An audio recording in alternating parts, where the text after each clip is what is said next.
And it says in verse 10, when Jesus heard this man saying like this, දාවිනි පදයේ මේ මිනිසයා මේ ආකාරයට කියන එක උන්වහන්සේ ඇසු විට what did he ask Jesus for? එයා යේසුස් වහන්සේගෙන් ඇව්වේ කුමක්ද? He just said, I've got a servant at home paralyzed who's tormented. Verse 6. 6 වෙනි පදයේ මගේ නිවසේ මගේ වැඩකාරයෙක් ඉන්න ඔහුට අංශභාගය ඇදලා මාත් වේදනාවකට පත් වෙලා සිටිනවා කියලා කිව්වා. He didn't ask Jesus to come to his house. යේසුස් වහන්සේට ඔහුගේ නිවසට එන්න කියලා කිව්වේ නැහැ. Jesus said, I will come to your house and heal him. යේසුස් වහන්සේ කිව්වා ඔයාගේ නිවසට ඇවිල්ලා ඔහුව සුව කරන්නම් කියලා. And you see what the centurion says. බලන්න ඒ 100ට මුලාදෙනියා මොනවද කියන්නේ කියලා. I am not worthy that you should come under my roof. ඔබ මගේ නිවසට එන්න මම සුදුසෙක් නෙමෙයි. The centurion was a person who had authority over 100 soldiers. 100ට මුලාදෑනියා කියලා කියන්නේ සොල්දාදුවන් 100කට නායකත්වය දෙන පුද්ගලයෙක්. Highly respected by all those soldiers. හැම සොල්දාදුවෙක්ම ඉහළින් ගරු කරන පුද්ගලයෙක්. His home was a very honored home for all those soldiers. එයාගේ නිවස හැම සොල්දාදුවෙකුටම ඉතාමත්ම ගෞරවනීය නිවසක්. But when he came to Jesus, නමුත් ඔහු යේසුස් වහන්සේ ළඟට එනකොට he was not even a Jew. ඔහු යුදෙව්වෙකුත් නෙමෙයි. He had never read the Bible. කවදාවත් බයිබලේ කියවල නැතුව ඇති. He never knew about Moses and David and all that. Moses ගැනවත් දාවිද් ගැනවත් දන්නේ නැතුව ඇති. But he had heard about Jesus. නමුත් යේසුස් වහන්සේ ගැන අහලා ඇති. And he recognized something in Jesus. ඔහු යේසුස් වහන්සේ තුල යමක් අඳුනගත්තා. What he had seen and heard. උන්වහන්සේගේ ජීවිතයේ දැකපු දේ සහ අසා තිබිච්ච දේ තුලින්. And you know what he says? First of all, I'm not worthy that you should come to under my roof. ඔහු පළමුවෙන්ම කිව්වේ ඔබ මගේ නිවසට එන්න මම සුදුසෙක් නෙමෙයි. And what did Jesus finally say? අන්තිමට යේසුස් වහන්සේ කුමක්ද කිව්වේ? Verse 10, I have never found such great faith with anyone in Israel. දාවෙනි පදේ යේසුස් වහන්සේ කිව්වා මම ඊශ්‍රායලයේ මේ තරම් මාත් ඇදහිල්ල කාගෙන්වත් දැක්කේ නැහැ කියලා. Learn something from that. Where does Jesus find such faith today? මේ තරම් ඇදහිල්ල අද යේසුස් වහන්සේ දකින්නේ කොහෙද? I'll tell you something I have learned in my life. මගේ ජීවිතේ මම ඉගෙන ගත්ත දෙයක් ඔබට කියන්න. You have faith, nothing is impossible to you. ඔබට ඇදහිල්ල තියෙනවා නම් ඔබට කළ නොහැකි දෙයක් නැහැ. Many things cannot be done because you don't believe. ඔබට ඇදහිල්ල නැති නිසායි බොහෝ දේවල් කරන්න බැරි වෙලා තියෙන්නේ. We must pray that the Lord will strengthen our faith. අපේ ඇදහිල්ල ශක්තිමත් කරන්න කියලා අපි ස්වාමින් වහන්සේට යාඥා කරන්නට ඕනේ. Read Hebrews chapter 11, the great accomplishments are all done by faith. ඔබ එබ්‍රෙව් 11 වෙනි පරිච්ඡේදයේ කියවලා බැලුවොත් තේරෙයි මාත් දේවල් සියල්ල කරගන්න පුළුවන් උනේ ඇදහිල්ල තුලින් තමයි. We are told to walk by faith today. අද අපිට ඇදහිල්ලෙන් ගමන් කරන්න කියලා ලියා තිබෙනවා. Here is a man whom Jesus said he's got such great faith. I've never seen such great faith. මෙන්න මේ මිනිසයා දිහා බලලා යේසුස් වහන්සේ කියනවා මේ තරම් මාත් ඇදහිල්ල මම කවදාවත් දැකලා නැහැ කියලා. And his faith was not because he's read the Bible, because he saw Jesus. ඔහුට ඇදහිල්ල තිබුණේ බයිබලයේ කියවපු නිසා නෙමෙයි. ඔහු යේසුස් වහන්සේව දැකපු නිසායි. You read the Bible, but you don't see Jesus in the Bible, you will not have faith. ඔබ බයිබලයේ කියවන්නත් පුළුවන් නමුත් ඔබට යේසුස් වහන්සේව දකින්නට බැරි නම් ඔබට ඇදහිල්ලක් නැහැ. So how did this man come to this faith? We can also learn from him how to get faith. මේ මිනිසයා කොහොමද මේ ඇදහිල්ල ලබාගත්තේ කියලා අපි දැනගත්තොත් අපිටත් ඇදහිල්ල ලබා ගන්න උපකාරයක් වෙයි. Even Jesus points to somebody and says, there is a man in whom has tremendous faith. යේසුස් වහන්සේ පවා අනිත් අයට පෙන්නලා කියන්න පුළුවන් තරමට මාත් ඇදහිල්ල තිබිච්ච මිනිසෙක්. Then I want to look at that man and say, how did he have that faith? මේ මිනිසයාට මේ ඇදහිල්ල ආවේ කොහොමද කියලා මම ඔයලා බැලුවොත් He doesn't even know the Bible like I know. මම දන්න තරම්වත් ඔහුට බයිබලේ දන්නේ නැහැ. But he has faith. නමුත් ඔහුට ඇදහිල්ල තියෙනවා. Now see two qualities here. ඔහුට විශේෂ ගතිගුණ දෙකක් තියෙනවා. This man, two very important qualities. ඊට වැදගත් ගතිගුණ දෙකක් මේ මිනිසයාගේ ජීවිතයේ තියෙනවා. That shows how he got faith and how he was a true disciple. ඒක අපිට පෙන්වනවා මෙයා කොහොමද මේ ඇදහිල්ල ලබාගත්තේ සැබෑ ගෝලයෙකුනේ කොහොමද කියලා. Number 1.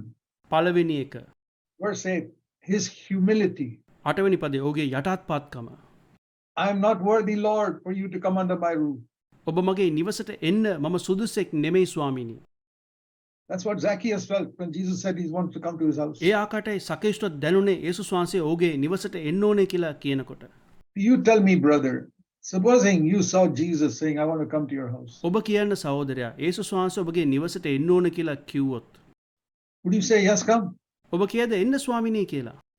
Or would you say like this man, Lord, it's a great honor if you'll come, but I'm not worthy that you can come into my house.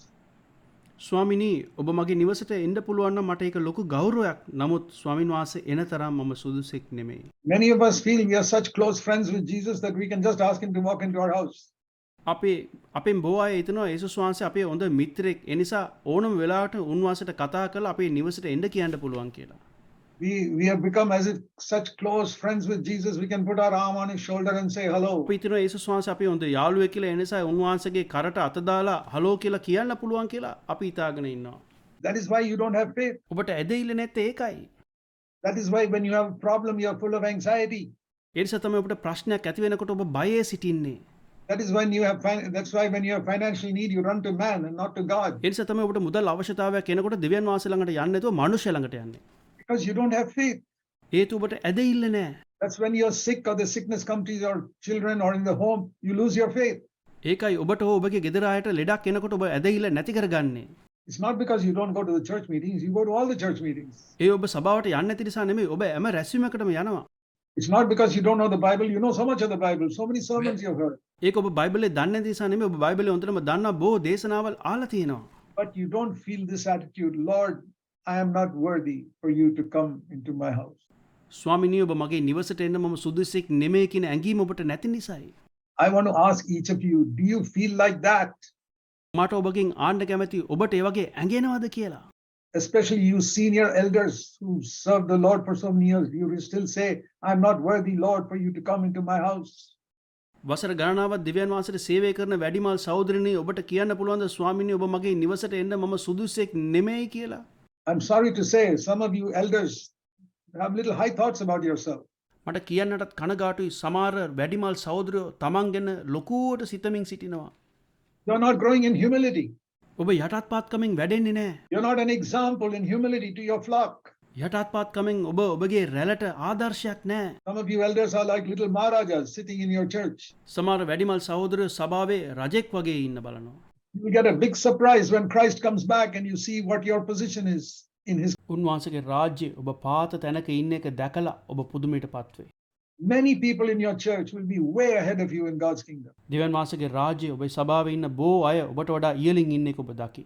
Because you're becoming an elder has made you proud and puffed up. ඔබ වැඩිමල් සහෝදරයෙක් වුණ නිසා ඔබගේ උඩඟුකමෙන් ඔබ පිම්බිලා ඉන්නේ. You may be first in your church today, but you'll be last in that day. අද ඔබගේ සභාවේ ඔබ පළවෙනියා වෙන්න පුළුවන් ඒ දවසේදී ඔබ අන්තිම කෙනා වෙයි. I humbly request you, මම කාරුණික ඔබගෙන් ඉල්ලනවා. learn to say, Lord, I'm not worthy. ස්වාමීනි මම සුදුසෙක් නෙමෙයි කියලා කියන ඉගෙන ගන්න. I'm nobody. මම කිසිවෙකුත් නෙමෙයි ස්වාමීනි. That is the first thing we can learn from this person who had such great faith. ඇදහිල්ල තිබිච්ච මේ මනුස්සයාගෙන් ඉගෙන ගන්න පුළුවන් පළවෙනි දේ ඒක තමයි. Humility යටහත්පාත්කම. from a man who's not even a Christian. මේ කිතුනෙක් නොවන මනුස්සයාගෙන්. Where did he learn that? ඔව් ඒ යටත්කම කොහෙන්ද ඉගෙන ගත්තේ? He looked at this Jesus who's the Son of God and said, look at how humble he is. දේව පුත්‍රයා වෙන මේ යේසුස් වහන්සේ කොච්චර යටත්පත් මනුෂයෙක්ද? And who am I compared to him? එයා සමග මාව සංසන්දනය කරන්න පුළුවන්ද? He does not exalt himself. How can I exalt myself? උන්වහන්සේ උසස් කරේ නෑ. මම කොහමද මාව උසස් කරන්නේ? Now all of us have seen much more of Jesus than this man has. යේසුස් වහන්සේ ගැන මේ මනුෂ්‍යයට වඩා අපි ගොඩාක් දේවල් දන්නවා. We have seen Jesus on the last day of his life washing the feet of his disciples. අපිට දන්නවා උන්වහන්සේගේ ගෝලයන්ගේ පාද අන්තිම දවසේදී සේදුවා කියලා. I want to ask you elders, how many of you are willing to take off the chappals of your brothers and sisters and wash their feet? වැඩිමල් සහෝදරනි මට ඔබගෙන් ආන්න කැමති ඔබගෙන් කී දෙනෙක් ඔබගේ සහෝදර සහෝදරයන්ගේ සෙරප්පු ඉවත් කරලා ඔවුන්ගේ පාද සෝදන්න කැමතිව සිටින්නේ? The feet of the brothers in your church. සභාවට එන සහෝදරයන්ගේ පාද. Are you willing to wash it? ඒගොල්ලන්ගේ පාද සෝදන්න ඔයා සූදානම්ද? Ask yourself. ඔබකින් මාලා බලන්න. Not to show your humility, no. ඔබගේ යටත්පත්කම පෙන්වන්නට නෙමෙයි. But when nobody sees it, කවුරුත් දකින්නේ නැති වෙලාවේ are you willing to pick up the slippers of those brothers and give it to them to wear when they come to your house? ඔබගේ නිවසට එන සහෝදරයන්ගේ සෙරප්පු ඔබගේ අතෙන්ම අරන් ඒගොල්ලන්ට දෙන්න ඔබ කැමතිව සිටිනවද? You can't even do that. ඒකත් ඔබට කරන්න බැරිද? Are you such a big person? ඒ තරම් ලොකු මිනිසෙක්ද? Then you cannot have faith. එහෙමනම් ඔයාට ඇදහිල්ල නැහැ. Too big in their own eyes. තමන්ගේ ඇස් ඉදිරියේ තමන් ලොකු මිනිස්සු වෙලා. So they are not examples in humility to their flock. යටත්පත්කමේ ඔවුන්ගේ රැළට ආදර්ශයක් නැහැ. And so they don't have faith. ඒ නිසා තමයි ඒ අයට ඇදහිල්ල නැත්තේ. They can preach wonderful things from the Bible. බයිබලයේ තියෙන පුදුම දේවල් ඒගොල්ලන්ට දේශනා කරන්න පුළුවන්. Not always revelation from God, they have heard it somewhere else and they preach it. වෙන කොහෙන් හරි ආපු දේවල් තමයි ඒක දිව්‍යන් වාසයෙන් ආපු ඉලදරවක් නන් නෙමෙයි. So the first thing to have faith is humility. ඇදහිල්ල තියාගන්නට නම් අපි තුල තියන්න ඕනේ පළවෙනි ගතිගුණය තමයි යටාත්පාත්කම. Recognize you're not worthy. උන්වහන්සේ ඔබගේ නිවසට එන්න ඔබ සුදුසුෙක් නෙමෙයි කියන එක හඳුනා ගන්න.